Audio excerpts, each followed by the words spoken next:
So, the folks at Blender Foundation have just recently announced Blender 4.2 the beta, and this simply means that all of the features that might be coming over to the final release of Blender 4.2 is now available. Blender 4.2 is the next LTS release of Blender, and for those who like to get this, you can simply go over to blender.org, go over to the download section, go all the way down to where you get to find Download Blender Experimental, and from here you'll be able to download Blender 4.2 the beta for Windows, Mac, and Linux. And something else you'd also notice is right here we have different architectures that are available. So if you're using the ARM64 chip, you might have to wait for the beta, but if you're simply using the x64 chip, then you can simply go ahead and download this right now. And for those who like to see some of the latest changes, you can simply go over to the latest changes section, where you'd also notice that we have the Blender 4.2 LTS changes, and Blender 4.3 seems to currently be in alpha. And of course, if you simply check that, you'll notice that we literally have nothing, which is just something that is yet to be developed. Meanwhile, for those who like to see some of the cool updates that are currently available with Blender 4.2 the beta, we're simply going to dive directly into Blender and start exploring them.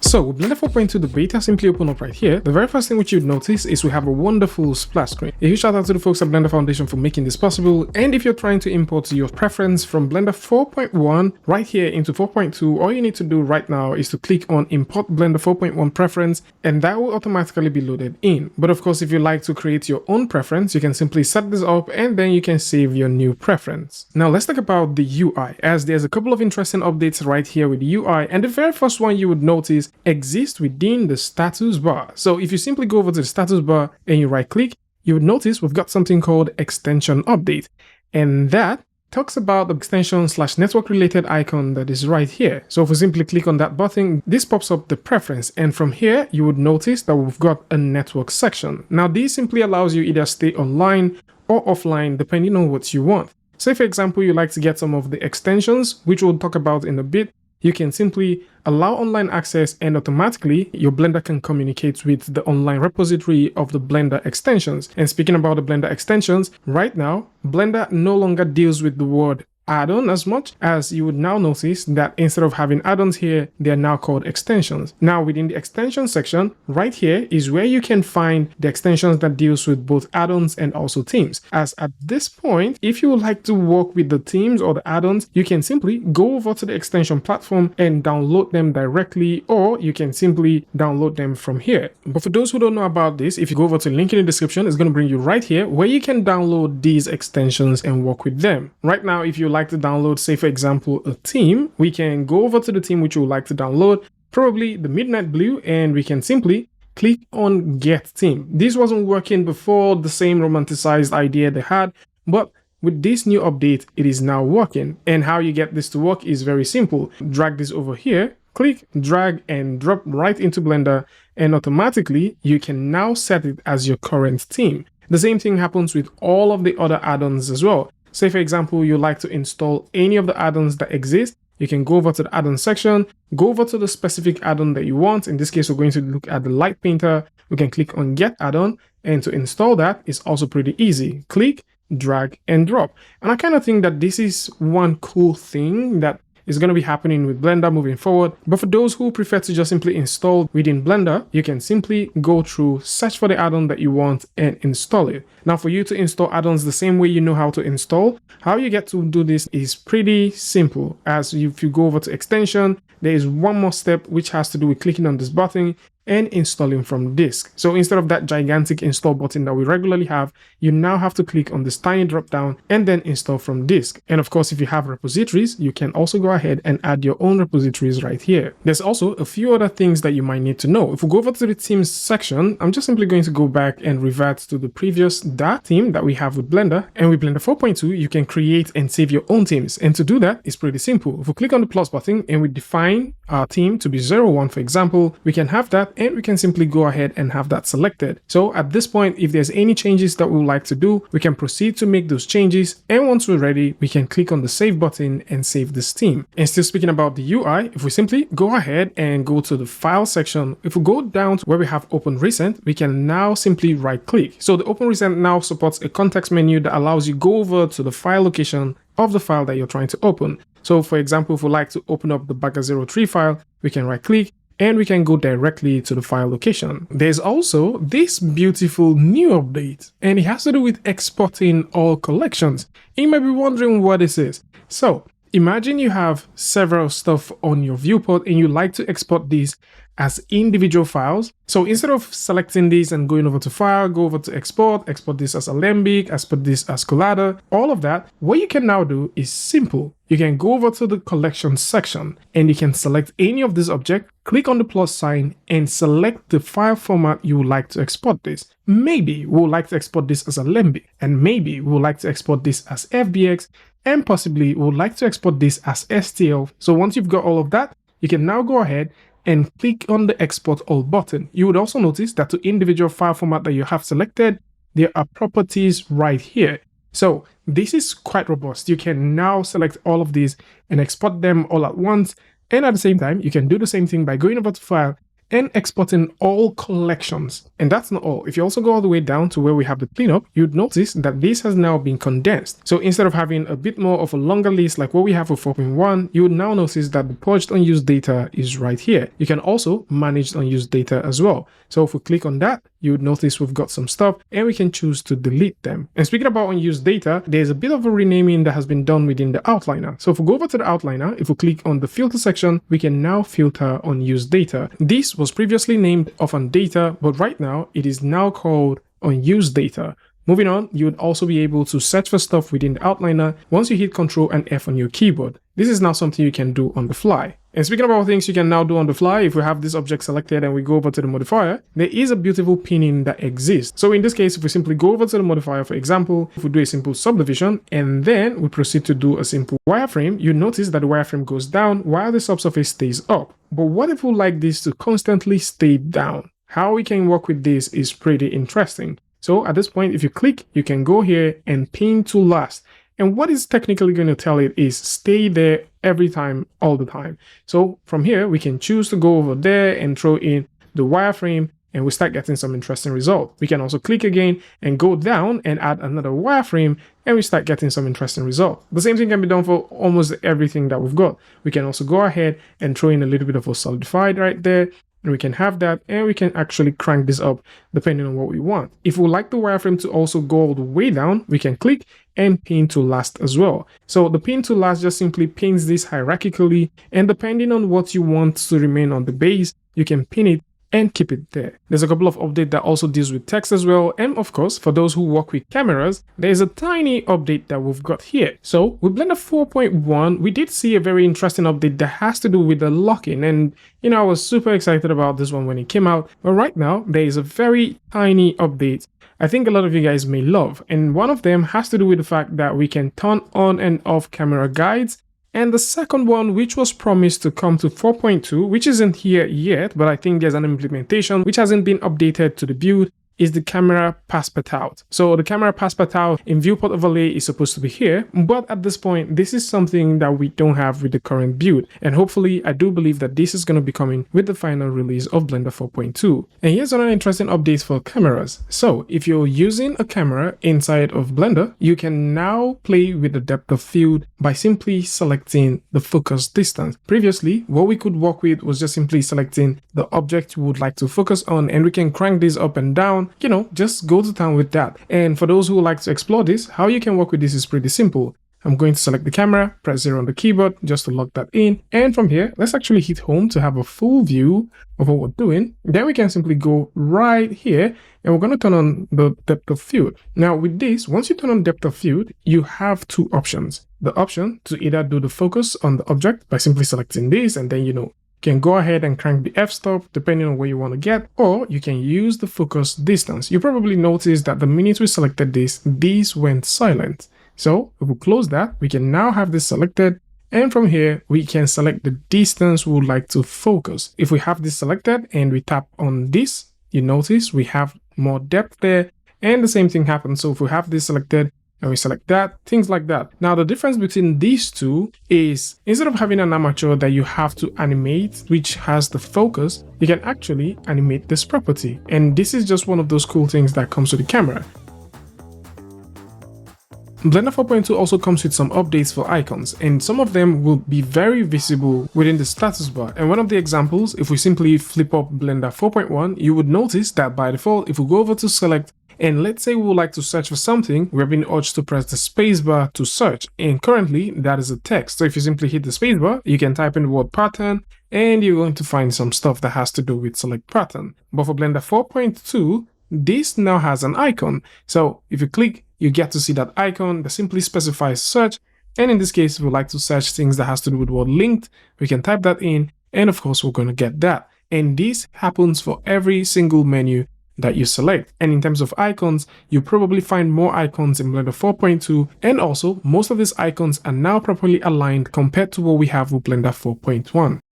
And within the sculpting section, some updates are now here. If you go over to the sculpt menu, you'll notice that the sculpt transform has now been condensed, contrary to what we had with previous versions of Blender. There's a show and hide, which seems to be shrinked as well. There's also the trim add, which also has a bit of a shrinking. So these are some updates that we've got there. And in terms of the tools themselves, here are some interesting things that I think a lot of you guys may love, depending on how much stuff you get to slice in Blender and how frequently you want to slice them. Now within the mask, the hide, the trim, and also the facet, there are two new similar tools across all of them. And if you click and hold, you would see it. Polyline mask and also the line mask. And the same thing appears with the trim. There's the line trim, the polyline trim, and also for the hide, there's the line and also the polyline. And of course, the same thing is also here for the facet. And how this works is very simple. So for example, if we simply go over to the line, we can click and drag and we can simply trim that. So this way, we can trim the whole chunk of it. If this is what we want to do, let's undo that and say, for example, we'd like to trim the ears, we can get that. And this is pretty explanatory, but for sure, if you like to use the polyline, this is where things become a little bit more interesting. So for the polyline, just like the name implies, you need to click, click, click, click, and click. And finally, you need to close it. So once you close that, this trims it all the way out. So at certain times, this trims it and keeps it hollow, while sometimes it trims it and fills it up. So if you're looking for something that would simply trim and fill up, I wouldn't suggest you rely on this, but for sure, you can simply rely on this other one. Meanwhile, there are some solvers that are right here. There's also some trim differences right here, some shape orientation, and of course, the whole lot. So if you're looking for something that you can use to just do some quick trimming, of course, you can simply go ahead and explore with this. Like I mentioned earlier, the line and the polyline tool exists for this bunch that we've got here. And of course, if you're following this channel for a while now, you probably noticed that there was a time we talked about the brush asset system. Unfortunately, that doesn't seem to be coming with this version of Blender. So let's just get a brand new scene. Let me show you guys what I mean. So if we simply drag out a new panel and we go right here, go over to Asset Browser, originally we should have Essentials, and within Essentials, that is where we're supposed to see the brushes. For those who have seen the video where we talked about how this works, some of the updates that were there, and also how you can play with it, I don't think that is something that we have now. Maybe it's going to be a gacha thing when this gets finally released, but at this point for the beta, this isn't here. So there's no brush asset right here, and hopefully this might make it to the final release, or probably to Blender 4.3. And for modeling and Eevee, there's a couple of interesting new updates that are now here. There's a customizable rotational snap increment that has been added to the transform tool. So unlike what you've got with 4.1, at this point, if you go over to the snapping, you can actually set the rotational increments, and this has two different values that you can play with. For Eevee editing, there's a very interesting update that actually showed up in Blender 4.1, which has now made it to Eevee editing, and that is the set base snap. So like we had with previous versions of Blender, if you have an object selected and you hold down V, you can actually snap to a specific point. That is now available within the Eevee editor, and the same B key is what you can use to enable that within the Eevee. At the same time, the absolute grip snap option has now been replaced with the new snapping mode, which is called the snap to grid. The edge and vertex slide operators has also been ported to the Eevee editor as well. There is no much things for mesh at this point, but for those who like working with curves, there's a couple of interesting new updates that has to do with new operators for subdividing curves, a new operator for switching direction of curves, a new operator for toggling whether a curve is cyclic or not. There's also a new operator to set the handle type for Bezier, and there's an additional menu to insert some primitive curves at certain points. For nodes and physics, there is a good number of updates that are currently available. Most of this has to do with performances, some stuff has been removed, some things have been rearranged, and there's a new metric socket type that is currently available. The node editor also has a couple of cool improvements that deals with organization, description, tooltips, sortings, renaming directly on the node instead of doing this from the sidebar.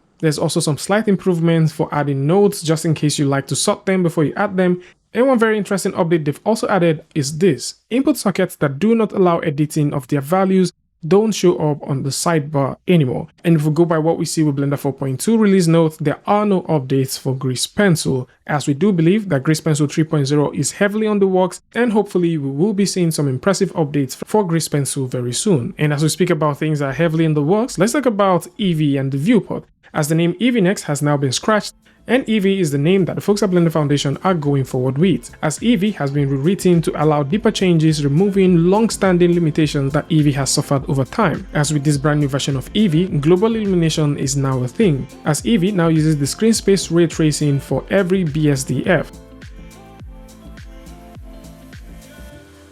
And here's a few things to keep in mind if you're working with a brand new version of Eevee. So right here we have Blender 4.1 and also we've got Blender 4.2. So if you take a look at both versions, you would notice the same file which actually works with Eevee is opened, but the brand new Eevee doesn't seem to be fully optimized for backward compatibility. So with the creature file open here, we can see the creature. We are right now in render mode. You would notice we're using Eevee, but we cannot see it. Unlike what we've got with Blender 4.1, this doesn't seem to be visible. Probably there's a workaround, but at this point, this isn't something that you can see. And this actually is most likely the same thing with every other thing that has to do with Eevee previously. The shaders look slightly more different, the way it computes and calculates light bounces and also renders are slightly different, and these are one of those things to keep in mind. Another thing which you would also notice right out of the gate is right here where we have the settings. The settings for Eevee 4.1 are totally different. So right over here we've got like the sampling, the film, simplify. That isn't the same thing. Here we've got sampling, clamping, ray tracing, which actually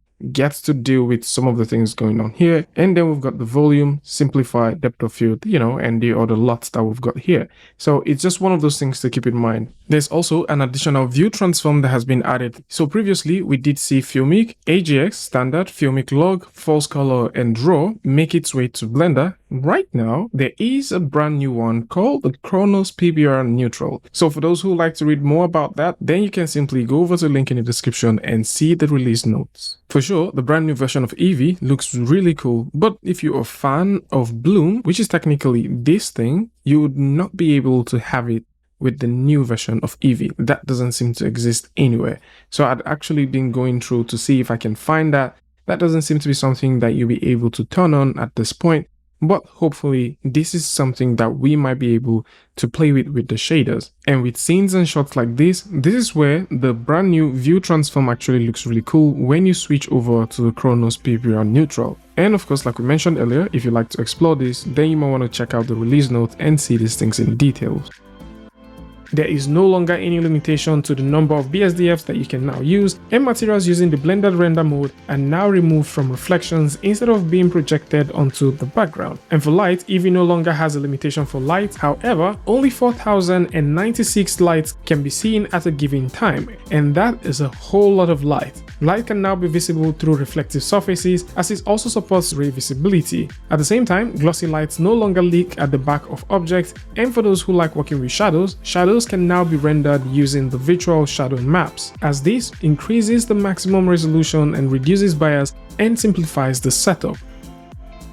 And for shading, there's a good number of updates that are now here for Eevee. The screen space refraction option has now been renamed to ray trace transmission, and in terms of displacement, this is now supported with an exception of the displacement only mode, which falls back to the displacement and bump. For subsurface scattering, there's also a brand new subsurface scattering implementation which now supports any number of BSSDF nodes with arbitrary radii, as the subsurface translucency is now always computed and the associated option has been removed. There's also some interesting support for light probes, which is also available for Eevee, and there's some very cool updates that has to do with volumes, world, image stability, motion blur, which is now partially supported in the viewports through the camera view. And for sure, for those who are into depth of field, this is also something that has been rewritten and optimized, removing the denoise amount and high quality slide the focus settings, which are now always on.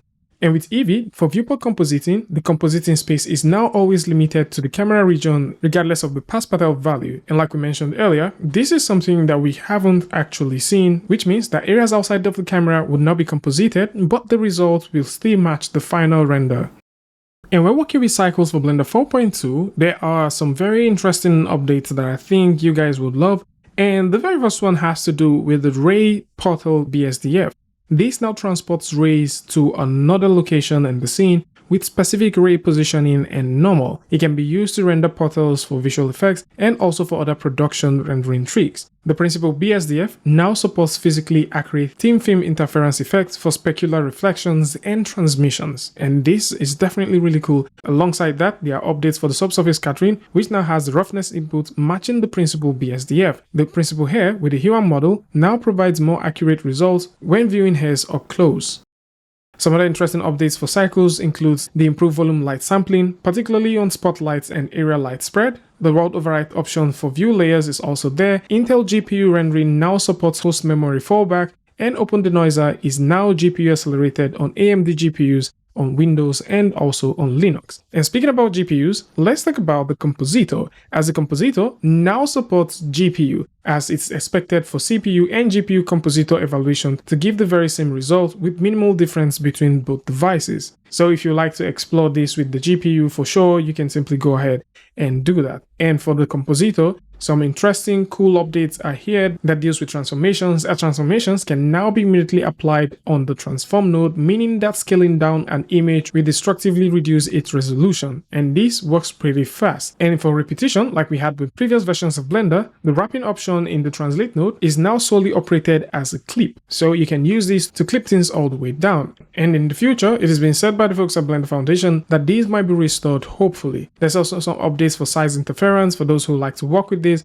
some clippings as well, some sampling spacing is also right here, just in case you like to see it, and some stuff has also been removed. So if you like working with the Compositor, or probably you like exploring with that, then there's a couple of interesting updates and changes that are now here that I believe you would definitely love. And for Blender animation, here's a couple of nice things that are now here. Under the category for the action editor, if you go over to the shape key, at this point you can do some very interesting stuff. So by default, what we have here is Susan the monkey, and we do have two interesting shape keys. So if we go over to the first shape key, we can actually increase the value, and this is the pose we've got. We can go over to the next one, and then we have this other pose. So we've got two independent poses, but then these are working relatively. With Blender 4.2, you can now blend across non-relative key shapes. We can simply turn this off, and from there we can select the interpolation we want, and in this case we're simply going to keep this as linear, and we can crank this all the way up. So if we simply crank this all the way up, it goes from the normal, switches to the next key shape,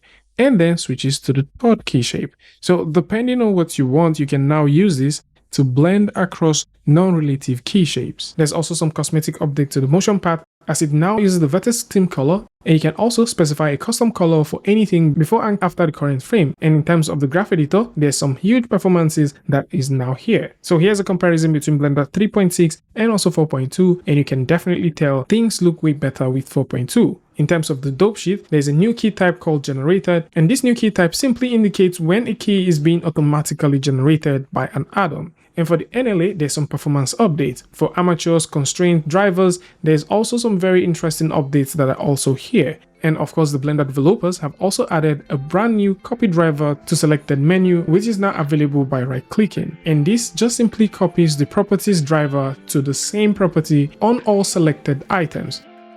There's a global transform add-on which is also available, and of course some more updates that has to do with the pose library, the relative copy, and also fix to camera are right here.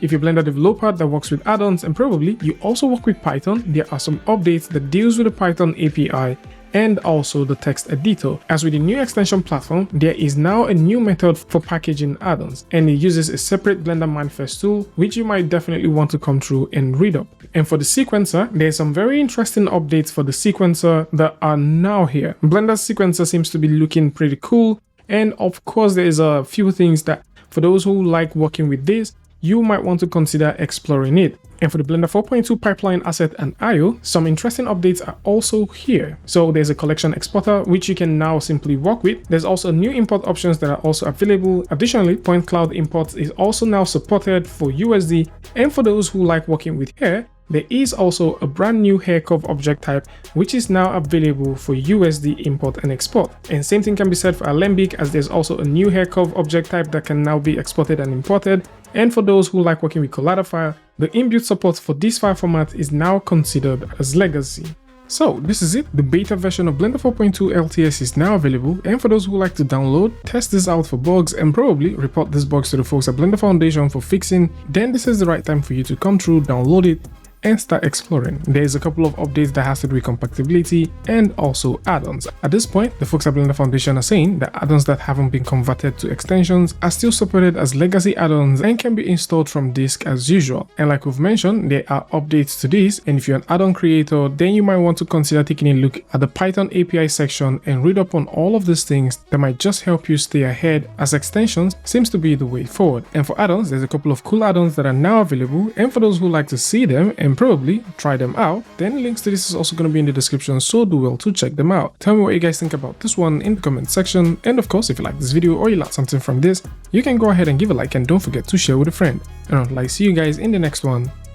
Peace.